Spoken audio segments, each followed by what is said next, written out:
I gotta be pretty quiet here because I just had a big buck pass me.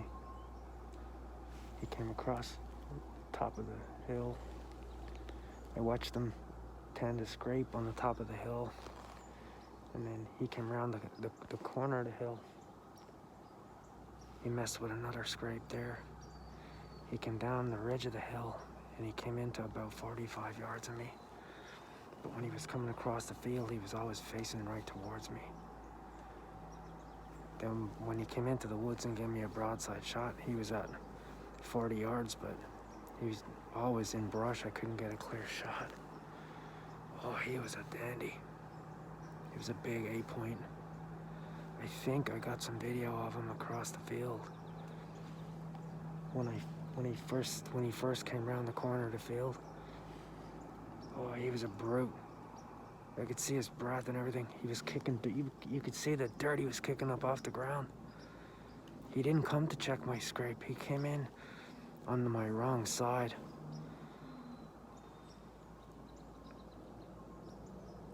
He came in on my right hand. I need him to come on my left hand to get a clear shot. Because it's pretty brushy down here. But I watched him for a while. I hit him with a snort wheeze. I said, what have I got to lose? He was walking away from me. I snort wheezed at him and he stopped. Then he turned around and he looked, but he just kept walking. He just kept going. I seen 2 does at like very, very first light across the top of the ridge of the hill. Oh, that was exciting to see that buck. It's October 29th, and he was checking scrapes hard. Now, I had another buck last week come underneath me when it was still dark, and he messed with the scrape that I had set up, you know, the mock scrape that I made. I think he could smell that, but he didn't come to it. He may have been a little suspicious. He might have got a piece of my wind, or who knows. He didn't spook. He just walked right down the valley here. I'm sure he's gone to bed down now because it's starting to get light, but that was an exciting encounter.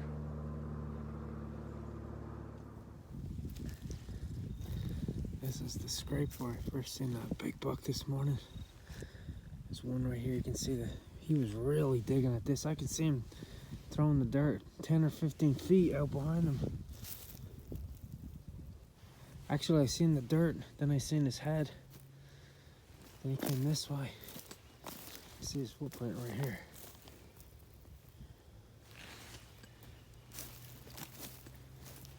He followed the edge of the field right here.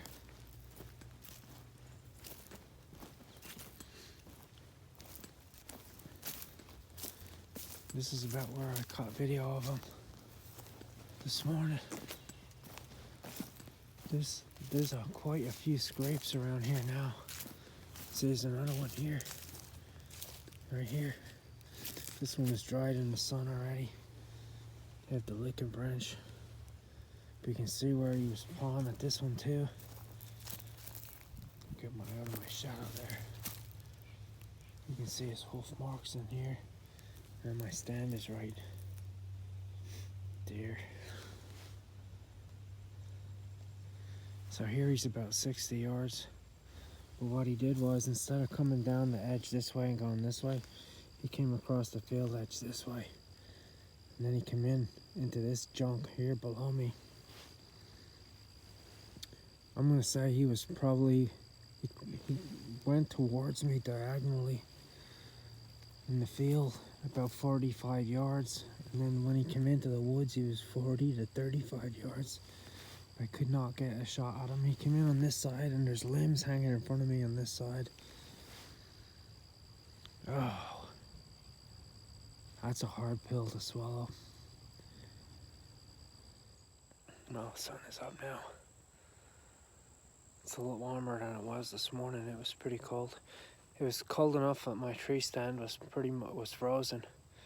My boots and my gloves were sticking to it when I was climbing it this morning.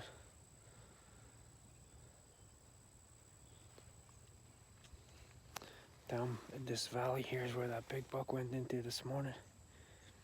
I took a little look behind me there to see if I could see if he was bedded down in there, but I couldn't see him. There's a lot of places he could hide in there.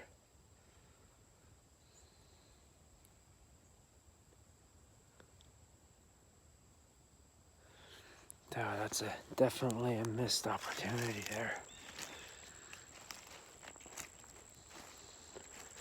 I've been waiting 30 years for that opportunity. That might be the biggest buck I've ever seen while I've been hunting. He was a beauty.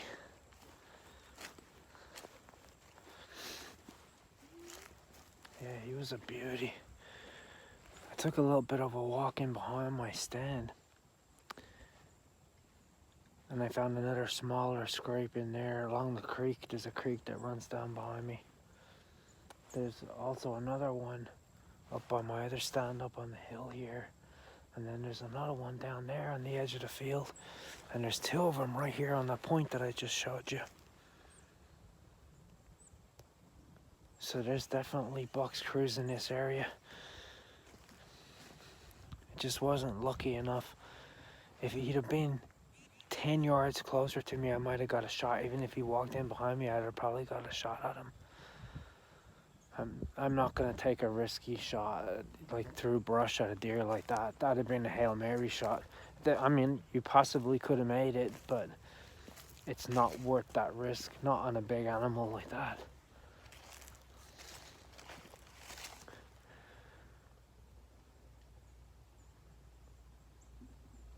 That's 2 times now I've sat in the stand, and 2 times I've had bucks come in past me. Good bucks. He was a dandy. I hope I got it on video when he was stopped at the top of the hill here. The problem was that I'm right at eye level with the deer when I'm sitting on the bottom part of that hollow, and they're always watching, they're always scanning. If you move, they bust you right away. I might move that stand down to the point. Right on the point there's some thicker trees.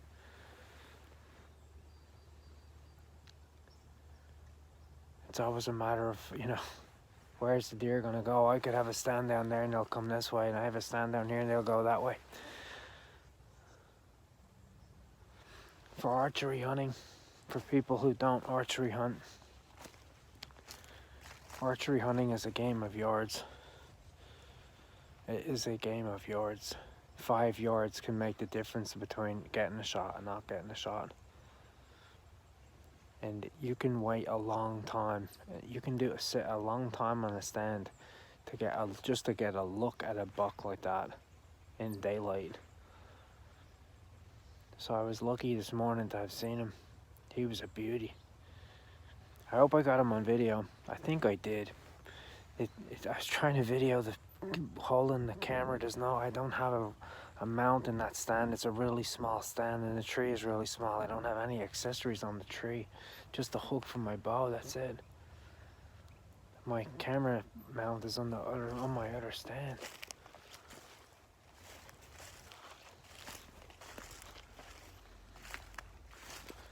I know he wasn't spooked. He was a little suspicious. I'm pretty sure he's seen me. He might have seen me, and he just wasn't sure.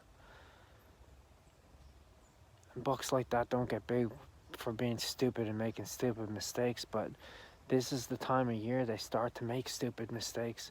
I thought for sure he was going to get a whiff of that scent that I have hanging over my scrape here, and that he would come and investigate it, and he didn't. He stopped when he got to the edge of the wood line. He stopped, and he was lip curling, and he was testing the wind. But he didn't come down. He didn't come to look. I thought maybe he was circled behind me. Even if he had circled behind me, I'd have got a shot at him, because it's pretty clear right behind me. But to that side of me and this here, you can see, look at what I'm going into here. It's like thick junk all the way around it. The wheat is starting to come up in the field, so they'll be out eating that too.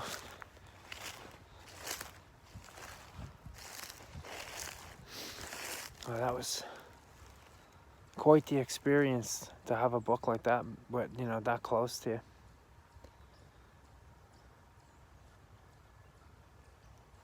Alright, let's go back to the stand.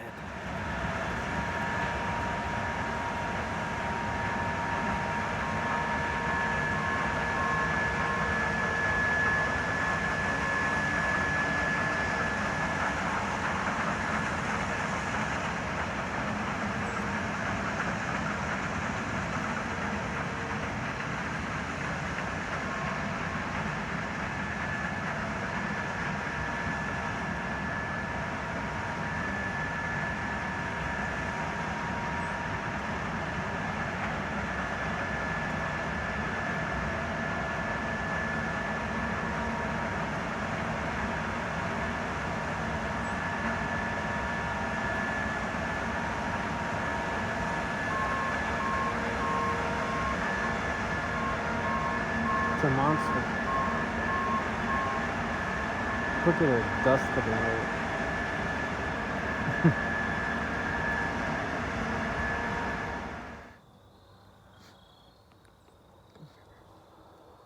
You can just about see the deer up there on my other stand.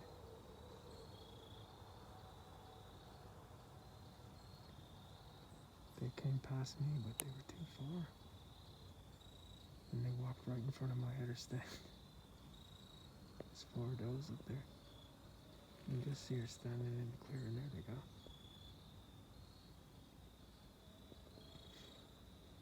I think that always the way.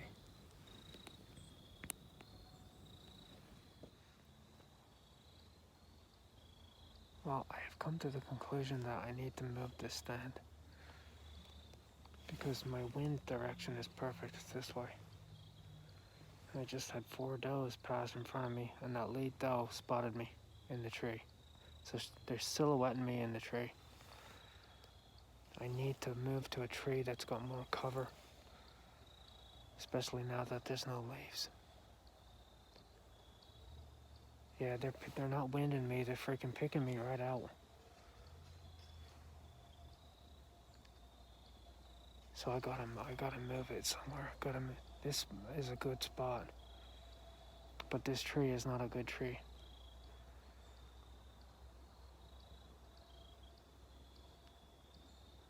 I'm gonna maybe move the stand out to the point so they don't have a chance to look in the, because what they're doing is they're coming around the point or coming across from the other side and they're scanning the whole field, and I'm right at their eye level. And they're just picking out my silhouette. So I'm gonna have to move this stand. I have to move it.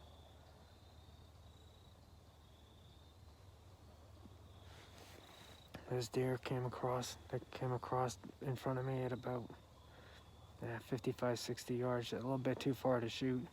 They went through the ditch there and they went up past my other stand on top of the hill there.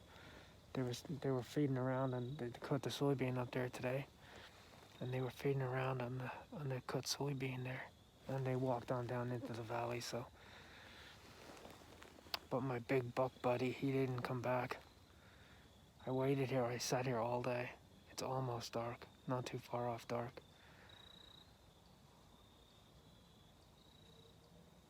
Squirrels running around everywhere.